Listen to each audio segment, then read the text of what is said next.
আল্লাহ রাসূল সাল্লাল্লাহু আলাইহি ওয়াসাল্লাম দাজ্জালের যে আবির্ভাব কোথায় হবে এবং কোথায় দাজ্জালকে হত্যা করা হবে রাসূল বলে দিয়ে গিয়েছেন। ইমাম মাহদী আলাইহিস সালাম আসবেন, সর্বশেষ ঈসা আলাইহিস সালাম আসবেন।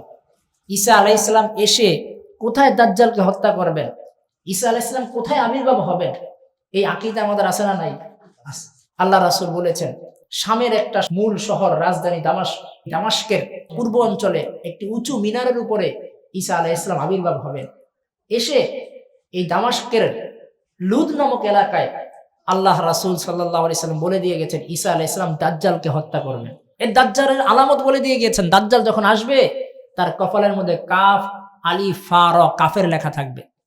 দাজ্জাল মানুষকে এসে তার ঈমানকে হরণ করার জন্য তার মৃত ভাবা যে হাজার হাজার বছর শত শত বছর আগে ইন্তেকাল করেছে তাকে বলবে তুই আমাকে রব মনে কর, আমি তোর বাবাকে জিন্দা করে দিব। তো দুর্বল ঈমানদার যখন দেখবে যে তার বাবাকে জিন্দা করে ফেলছে, তার মাকে জিন্দা করে ফেলছে, তার অসুস্থ মেয়েকে বাচ্চাকে সুস্থ করে ফেলছে দাজ্জাল, তখন তার অটোমেটিক ঈমান তার উপর চলে যাবে। আর যখনই তার উপর ঈমান চলে যাবে তখন মুসলমান কাফের হয়ে যাবে।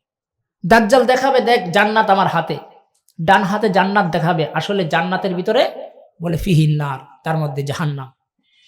আবার দেখাবে জাহান্নাম, আসলে ওটার মধ্যে আসল জান্নাত। তো মুসলমান জাহান্নামের ভয়ে জান্নাতে যাবে না, ওই দাজ্জালের দেখানো জান্নাতের দিকে পা আগাবে, তো কেমন যেমন বাস্তবে সে জাহান্নামে চলে যাচ্ছে। বরং দাজ্জালের ব্যাপারে এরকম কথা এসেছে, দাজ্জাল তার শ্বাস প্রশ্বাস দৃষ্টির সীমা পর্যন্ত ছাড়বে, যার গায়ে এই দাজ্জালের শ্বাস প্রশ্বাস লাগবে সেও বেঈমান কাফের হয়ে মারা যাবে।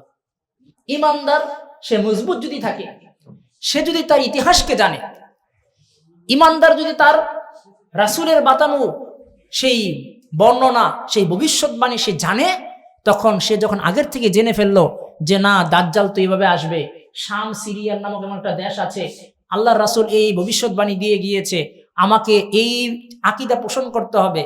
সিরিয়া, দামাস্ক, লেবানন, জর্দান এগুলা মুসলমানের কান্ট্রি, এগুলার ব্যাপারে রাসূল এই আকীদা পোষণ করতে বলেছেন।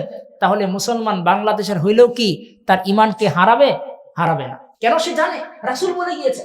এই জন্য এখন বর্তমান মসজিদের মিম্বর থেকে বড় গুরুত্বপূর্ণ দাবি মুসলমানের ভবিষ্যৎবাণীগুলো কিছু কিছু বলে দেওয়া। অনেক এগুলোকে মনে করে না, এগুলো দরকার কি? আল্লাহ খাওয়ায়, আল্লাহ পড়ে, এগুলাই বলেন, কালিমার কথা বলেন, নামাজের কথা বলেন। অনেক নামাজের কথা হয়েছে, আমরা বলবো, কিন্তু ঈমানকে যদি না বাঁচাইতে পারেন, আপনি যদি ভবিষ্যতে কিয়ামতের আগে কি কি ভবিষ্যৎবাণীগুলো হবে নবী বলে গিয়েছেন এগুলো না জানেন, আপনার ঈমান কোথায় আসবে কোথায় যাবে আপনি কল্পনা করতে পারবেন না।